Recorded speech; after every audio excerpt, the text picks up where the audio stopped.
안녕하세요. 영화 인문학 공부하고 있는 김태입니다. 오랜만에 저의 취향을 저격한 영화가 있어서 함께 이야기 나누고자 가지고 왔습니다. 데미 무어가 이 정도의 연기력이었다고? 서브스턴스입니다. 이 영화가 데미 무어가 주인공이었기 때문에 그 상징성이 더 크지 않았나 생각을 합니다. 실제 데미 무어는 90년대 영화 사랑과 영혼에서 누구나 인정할 수밖에 없는 아름다운 외모로 전성기를 누렸죠.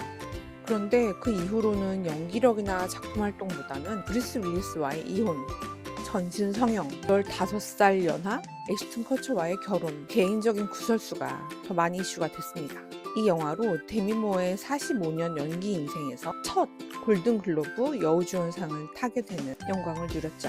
이 영화는 인간의 노화와 아름다움에 대한 욕망, 어쩌면 인간 스스로가 자신을 소비해버리고 노화를 곧 폐기의 신호로 여기면서 시간과 자연의 흐름, 순환을 받아들이지 못하는 서 시작을 하는 게 아닌가 싶은데요. 일부에서는 영화 초반에 등장하는 수의 나체와 운동할 때 카메라가 신체 일부를 클로즈업하는 장면을 보면서 너무 여성을 상품화시킨 것이 아니냐라는 논란이 있었다고 하는데요. 틀린 말은 아니지만 사실 저는 그 주인공이 남자였다고 하더라도 크게 다른 상황은 아닐 거라고 생각합니다. 단단한 허벅지 근육, 비현실적으로 탱탱한 복근, 상의를 탈의하고 속옷을 아슬아슬 걸친 사진이나 영상이 여성들의 그것들 못지않게 많이 소비되고 있다고 생각하거든요.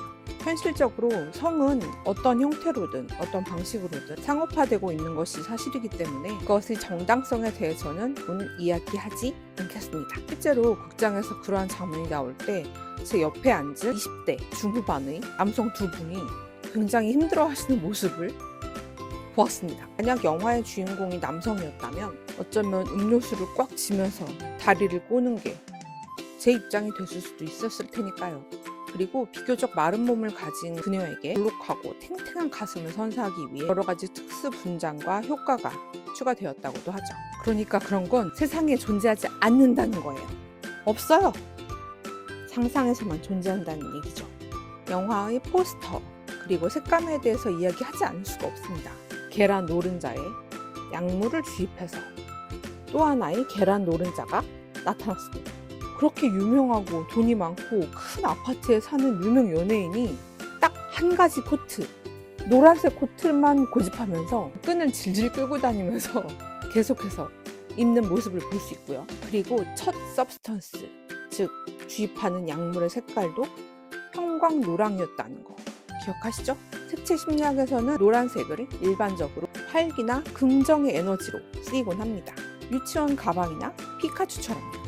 그러나 이 색을 이렇게 과도하게 썼을 때는 극도의 불안감이나 긴장감을 나타내기도 하죠. 초등학교 앞에 있는 옐로우 카펫이나 자동차 경고등처럼요. 영화 서브스턴스에서 노란색은 엘리자베스의 불안정한 심리와 그녀의 변화를 암시하는 데 사용됩니다. 강렬한 노란색 조명에서 펼쳐지는 상황들은 마치 이제 네 몸은 네 것이 아니야 라고 경고를 하는 듯하죠. 내 몸은, 그리고 나는 단 하나인데 말이죠. 결말이 정말 충격적이지 아니할 수가 없습니다. 특히 영화의 마지막 10분은 이 장면을 어떻게 받아들여야 하나 고민하기까지 만드는 장면이었는데요.